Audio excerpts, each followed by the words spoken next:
केंद्रीय बजट पेश हो चुका है। ऐसे में विपक्ष में बैठी कांग्रेस ने बजट पर सवाल खड़े करते हुए कहा कि महंगाई और बेरोजगारी कम करने कोई रोड मैप नहीं है, न किसानों को लागत पर 50% लाभ, न एमएसपी की कानूनी गारंटी। प्रदेश कांग्रेस कमेटी के अध्यक्ष दीपक बैज ने कहा कि आर्थिक व्यवस्था को गर्त में ले जाने वाला घोर निराशाजनक बजट है। दावा था 8 से 9% जीडीपी ग्रोथ रेट का, लेकिन हकीकत 7% से कम है। मोदी सरकार का फोकस केवल बिहार चुनाव पर है, जहां इसी वर्ष अक्टूबर नवंबर में चुनाव है। मखाना बोर्ड केवल बिहार के लिए, देश के बाकी किसान भाजपा सरकार के फोकस में नहीं है। छत्तीसगढ़ की नई राजधानी में एम्स का कंपोजिट पिछले 3 साल से अटका है। इस बजट में उसके लिए भी कोई प्रावधान नहीं है। रावघाट सहित नई रेल लाइन रायपुर बालोदा होकर रायगढ़ का अब तक सर्वे तक नहीं करवा पाए हैं। इस बजट में बेरोजगारी और महंगाई से जूझ रही जनता के लिए प्रत्यक्ष तौर पर कोई राहत, रियायत या सब्सिडी नहीं है।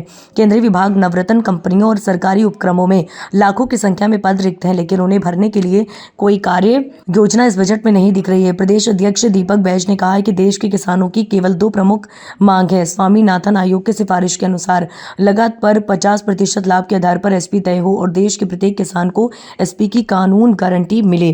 प्रदेश कांग्रेस अध्यक्ष दीपक बैज ने कहा है कि बेसिक एक्सपेंशन लिमिट और 87 की रिपोर्ट में अंतर है।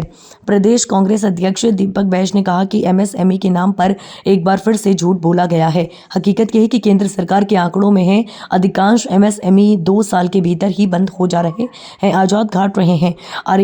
निर्यात पर निर्भरता दिनों दिन बढ़ती जा रही है। मोदी सरकार की अदूरदर्शिता का प्रमाण है 2025 का आम बजट। वित्त मंत्री ने इस बजट में देश की जनता को ठगने का काम किया है। यह बजट देश की अर्थव्यवस्था के लिए घोर निराशाजनक बजट साबित होने वाला है।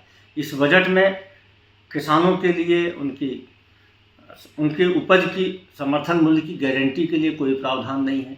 इस बजट में फसल बीमा में सुधार के लिए कोई प्रावधान नहीं है। इस बजट में मनरेगा की बढ़ोतरी और मनरेगा की मजदूरी के बारे में बढ़ोतरी के बारे में कोई प्रावधान नहीं। उल्टे इस बजट में प्रधानमंत्री आवास में 40% की कटौती की गई है। इस बजट में जल जीवन मिशन में 67% की कटौती की गई है। कृषि के बजट में 7% की कटौती की गई है। शिक्षा के बजट में 9% की कटौती की गई है। अब कुल बजट का मात्र 1.2% ही स्वास्थ्य में खर्चा किया जाएगा।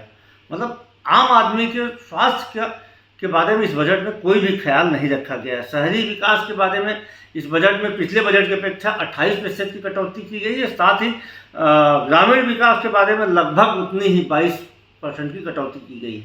इस बजट में पेट्रोलियम पदार्थों के दामों में राहत देने के लिए कुछ भी नहीं किया गया है, जबकि पेट्रोलियम पदार्थ के दाम 2014 की अपेक्षा 2025 में आधे से कम है क्रूड ऑयल के दाम। तो पेट्रोलियम पदार्थ में लगने वाले टैक्स में छूट दी जा सकती थी, एक्साइज ड्यूटी में छूट दी जा सकती, लेकिन इस बजट में उसका भी कोई प्रावधान नहीं किया गया है। मोदी सरकार की प्राथमिकता में जन कल्याणकारी योजनाएं हैं ही नहीं। खाद सब्सिडी, मनरेगा, एमएसपी की गारंटी, स्वामीनाथन कमेटी की गारंटी, इन तमाम चीज़ों के बारे में यह बजट पूरी तरीके से मौन है। छत्तीसगढ़ के बारे में भी इस बजट में उपेक्षा की गई है। इस बजट में छत्तीसगढ़ की नई राजधानी में बनने वाले एम्स के लिए कोई प्रावधान नहीं है। इस बजट में रावघाट सहित रायगढ़ बलौदा बाजार रेल लाइन के बारे में 1 भी रुपए का प्रावधान नहीं। इस बजट में छत्तीसगढ़ की घोर उपेक्षा की है।